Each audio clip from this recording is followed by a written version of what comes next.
Hey guys, it's Hercule here.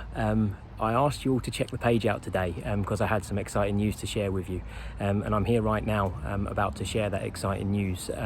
As you can see, I'm stood in a car park. I'm stood in a car park here in East Grinstead, and I've been invited down today by Turning Tides to this car park in East Grinstead to have a look at and to tell you all about and to share with you news of Turning Tides' new amazing project which is being launched. A lot of you are always asking, quite rightly, kind of where does the money go?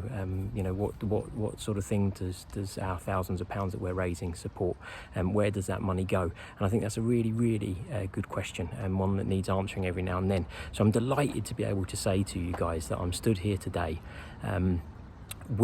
let me turn this round so that you can see. I'm stood here today in this car park with Turning Tides' new project, and can you see that bad boy behind me? That former double-decker bus is Turning Tides' new mobile community hub. And what this means is that Turning Tides are now going to be able to get out into the more rural locations and share some of the services that they are able to offer in their static hubs to men and women who are in locations where they cannot easily access those services. So on board that bus behind me, we have Wi-Fi access, we've got interview rooms, we've got counselling, space for counselling, we have showers, there is a washing machine, and all of the services that Turning Tides are offering in their static hubs are now able to get onto the road on those four wheels and into these rural locations and support the men and women who are in those locations. So this is what I'm here to share with you. We're going to speak to some people that are down here. I'll give you a little tour of the bus as well, and we will be bringing you more content on the bus and the projects that Turning Tides are involved in over the course of the next few weeks. So guys, once again, thank you so much for your continual support, because it is because of the likes of you donating to Turning Tides that they are able to continue with the services that they already operate, but also to roll out amazing new services like this mobile community hub. So there we go, exciting news. I'm super excited to get in and have a look around, and I'll take you on that journey with me so I can show you inside the bus as well. Right then guys, I'm just going to take you on a quick tour of the bus, the wonderful Turning Tides bus. If I just quickly come round this side here, I'll be able to show you here. This is some of the services that Turning Tides are able to offer on board the bus. So really similar services to what they have at their static hubs. So things like toilet facilities, shower facilities, hot and cold drinks and food, tumble dryers, really important signposting, advice and support on board, things that we take for granted like Wi-Fi, just so people can come and maybe connect to the internet to maybe access some other services that they maybe need to use. So these are some of the services that are on board the bus, and if I just bring you round here, we'll now get onto the bus and have a quick little look on the bus as well. Really pleased to say, guys, and Street Vet will be pleased to see this, it is pet friendly, so big thumbs up there. The bus is pet friendly. And then if we get onto the bus, what we've got here is we've got a little sort of seating area, really nice comfy seating area to greet people as soon as they enter the bus. So if they're waiting to use the services or waiting to see somebody, they've got somewhere nice and welcoming and comfy to sit. Through here up towards the front of the bus, we've got a little kind of kitchenette with hot and cold water and all the things needed to provide sort of basic food and drink and things for people. And then at the front, right at the front here, we've got the driver's seat, so the all important driver's seat, and all of the drivers are volunteers, guys, which is really amazing, that people volunteer and give up their time to drive the bus to all of the different locations that the bus goes to. One thing that I've found out, we'll just go upstairs now. Look, going up the stairs, let's see if it's busy upstairs. No, not too busy up here. So yeah, one of the things that I found out today is that actually you don't need any special qualifications to drive the bus, so if you do want to volunteer, you'll be sent on a little sort of training course, and then you would be able to drive the bus. So if that takes your fancy and you want to find out more about that, I'm sure Turning Tides would love to hear from you. At the front of the bus here, we've got a little kind of little sort of private space, kind of interview room, sort of counselling room at the front here. And then at the back of the bus on the first floor, we've got laundry facilities up here, all important laundry facilities. We've got a WC at the back here, and then we've got shower facilities at the back here as well. So who knew you'd get all of that on a bus? Shower facilities, toilet facilities, laundry facilities, facilities to provide one-to-one meeting space with people who need that. We've got Wi-Fi on board the bus. It's literally got everything, all of the important things that Turning Tides can provide from their static hubs on 4 wheels that can be moved around. So here we are on the ground floor again, and then I'll take you out to have a look at the front. So we'll just get out and have another look at the front of the bus again. So here it is, guys, in all of its glory, the Turning Tides mobile community hub. There it is, looking absolutely wonderful in the sunshine today. And this, guys, is partly funded, or is aided by the fundraising that you guys provide to Turning Tides, which is just absolutely amazing. I'm told it costs around about £100 a day to run this bus. So you know, it's the fundraising that we're doing all goes to support these kind of services that Turning Tides are rolling out. So there we go, the Turning Tides mobile community hub, the former double-decker bus. And no, I'm not going to sing a Cliff Richard song. Hi guys, we're back at the Turning Tides mobile community hub, and I'm here with Nick.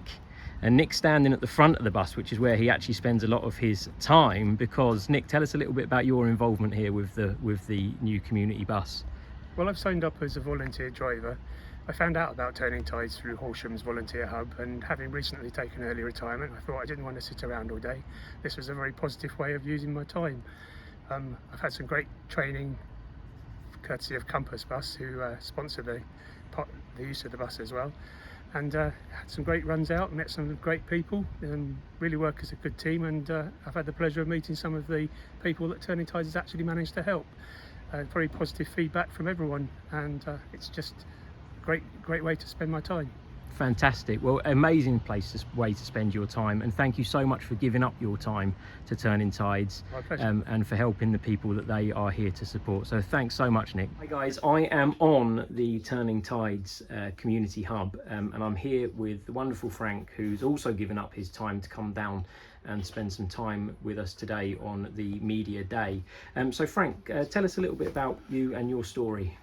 Hi, thanks Phil. Okay, yeah, so I was in 2017, I had been in Edinburgh for 5 years. I'd been struggling with employment, and then struggling with very bad health, and then struggling with debt, and all these things conspired. That together with a very bad landlord, I became homeless in April of 2017. I'd been living in terror of it. I'd seen it coming for some months. I'd been living in terror of it, and I was always scared of ending up in a city centre, sleeping in doorways. You know, that whole lifestyle, it just seemed, it was dreadful. It made me suicidal just to think about it. So I came up with my own plan, which was to use my old bicycle, put some panniers on it, and just cycle around the country trying to find work, and sleeping in the woods and keeping away from the city centres, and then surviving as best I could. After time, looking for work didn't work. I mean, I made it from Edinburgh down to London in a few weeks, and I didn't find any work. Back because London was where I'd lived for 20 years, and I didn't find any work, so that didn't work out, and I set off for Exeter, and then I ended up in Worthing. So overall that was 2 years on the road, living in woods, initially just under tarpaulins in the woods, but eventually when I came to Worthing I got a cheap tent at Halfords at the end of summer sale, and that was luxury. That was absolute luxury. And so that was that. At the end of that period, the landowner came and he said, look, you need to get off my land. He had been very understanding with me. He knew my backstory. He was a very nice gentleman. He says, it's time to go now. You have to go and get some help. And it's at that point that Turning Tides really stepped in. Okay. So Turning Tide sort of stepped in when you were in Worthing, and that was where you Yes, found them in Worthing. And what sort of support and help have Turning Tides given to you over the last sort of couple of years? So, I mean, we can rewind from that chap coming to say that I had to get off the land. And, you know, I had other difficulties with money and with food and nowhere to wash and to eat and stuff. I really needed somewhere to go. I needed some kind of hub. And so I went to the library. I looked in for homeless help in the Worthing area, and immediately, of course, Turning Tides comes up. It fills up all the returns on Google for that. They're very prominent. And so there's a hub down in St Clair's, down in Marine Place, down on the waterfront. Okay, I think I can find that. So I must have cycled past it a dozen times before I got the nerve, excuse me, to go in. But when I went in, they get you in quickly. They register you very quickly. Just get very quick details of who you are and what you are. They're more important than getting you in, getting you safe, but getting you part of their system, their safety net. And they do that very well, very professionally, and you just feel great about it as you're going through it. And so immediately, within the first day, I immediately felt very welcome, very safe, and I had access to the same things that we've got here on the bus, like showers, washing machines, people to help me with my benefits, and etc. and etc. And of course, hot meals every morning. There's a fully functioning kitchen that was always staffed. Just St Clair's, the hub, is just an incredible place. And of course, all the people from the city centre, the homeless people who abide in the shop doorways, they use it as well. So for the first time ever, I was seeing that there is these places exist to help them to survive in their lifestyles, you know. So it was really something. But when I was told to get off the land, I went to Turning Tides. I went to Claire, my key worker, and I said, I've been told I have to get off the land now. Can you help me? What do I do? How do I get panicked? I was very, very upset, very worried. And she said, okay, it's okay, we'll go to the council and we'll have you declared officially homeless, and we'll take it from there, and then we'll see if Turning Tides can help you more. And then, sure enough, the council took me in. They gave me temporary residence, but within a couple of days, Turning Tides had phoned me and says, hey Frank, why don't you come in for a chat, you know, an informal interview, and we'll see if we can help you further. So they weren't going to let go. They weren't going to say, oh look, he's got temporary accommodation, now he's sorted, we're just going to move on. None of that. So I went to see them, and they said, yeah, you sound like I do. I gave them my backstory. They said, you could come and live in Manor Road, and we'll see about trying to get you back on your feet again and back to life again, give you a key worker, and get your benefits sorted out. I had a lot of health problems. I was missing health appointments and stuff. We'll help you with all of that, yeah, and we'll see if we can get you on the road to recovery. So for a year, that was what happened, and it was marvellous. And then at some point, of course, COVID kicked in, and then they did an amazing thing. Between them and Worthing Homes, they contrived to get me, because I've got a lot of comorbidities, both heart and lung diseases, and they said, we'll put you in this little flat and you'll reside there and you can shield there until the COVID is over. And I did that for the 2 years, and then when the restrictions got lifted, Turning Tides stepped in again and negotiated for me to stay there forever. So that I've signed the lease now, and now I'm the leaseholder of this fabulous little flat out on the outskirts of town, which incidentally is only about a mile away from where my tent was pitched in the woods. So I've gone full circle. So Turning Tides has done this amazing thing about getting me right from the very start, when I'm at my very lowest, lifted me all the way back up again, you know, and now I'm a sort of a free roaming citizen, with my confidence is back, my happiness is back, and I stay in touch with Turning Tides. I try to help where I can with things like with the bus and what have you. Even though I'm not associated with the bus, it's very much the kind of thing that I would have used when I was because you mentioned about obviously sort of finding Turning Tides when you got to Worthing, and being able to find that by going to the library and online and everything. I mean, what would a bus like this have meant to you at the time when you were sort of perhaps in the more rural locations and rough sleeping? And it would just have been incredible if I had been aware that something, it didn't exist then, but if something did exist and I had been aware of it, I would have been far more drawn to something like this, because I was intimidated by going into the town centres and by going to these other places. I'm very sort of insular type, quiet person. But I mean, a bus like this, a roving bus, where you could go and it'd be quieter and there'd be a staff member there and they'd be signposting you and helping you to find other things. It would be incredibly, I mean, it would probably have cut down the time that I spent as a homeless person, I would imagine, anyway. Sure, And because you help would have them got to the services a lot to quicker. a lot quicker, Yeah. My confidence would have come back, and you know, and things would have moved on from there. So as a first contact for homeless people, this bus would be just incredible, because there's that huge network beyond the bus. Sure. You know, there's so many other things that they do. They take you all the way through and get you back on your feet. You know, so. Amazing. Well, Frank, thanks so much for taking the time to speak to us today. I know that everybody who's watching this, I'm sure, will be inspired by your story, but also probably inspired by the new project that Turning Tides are rolling out with this wonderful community hub. So thanks very much for speaking to us today. Very happy to help. Thank you, Phil. I'm here with the lovely Ruth from Turning Tides at the new mobile community hub, and Ruth, I just wondered if I could ask you, why is this bus so important to Turning Tides and the people who are going to use it? Okay, so the bus is really important because, just to give you some context, it's well known within the homelessness sector that for every one person that we actually see on the streets in our towns and in our cities, there's about 20 other people who are what we might call hidden homeless. Now, a number of those people are sleeping in cars, they might be sofa surfing, but in a beautiful county like West Sussex, a number of them are in the countryside, they're in rural areas, and indeed a lot of people who are faced with homelessness, they do seek the safety of those remote rural areas. So it's a very isolating and desperate place to be for a lot of people, and they can't get to our services. So a bus like this is absolutely incredible. It's so phenomenal that we're able to deliver this service now, because on board we have a washing machine, toilet, shower, we've got IT resources so we can help people with employment and housing. So this bus has all of the same services that we have in our static hubs, and it enables us to take that to directly where people need it.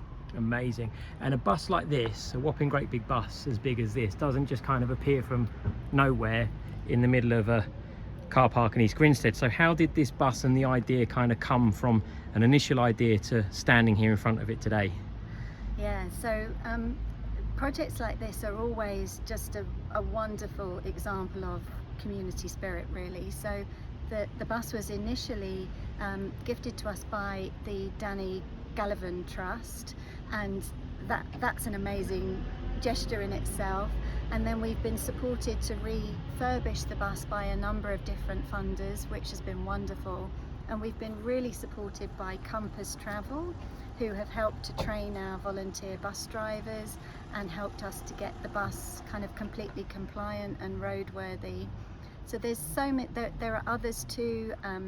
There's so many people that have helped to get this project on the road. But crucially, of course, there's your followers, Phil, because we're only able to run the bus. The bus is now going to be out and about helping people across the whole of West Sussex. We're only able to do that because of the money that people like you have raised and the incredible generosity of your followers. So they should feel really proud when they're looking at this bus. Have you heard that, guys? Because I'll be honest with you, I feel pretty proud when we look at this bus. Because look at that, it is amazing.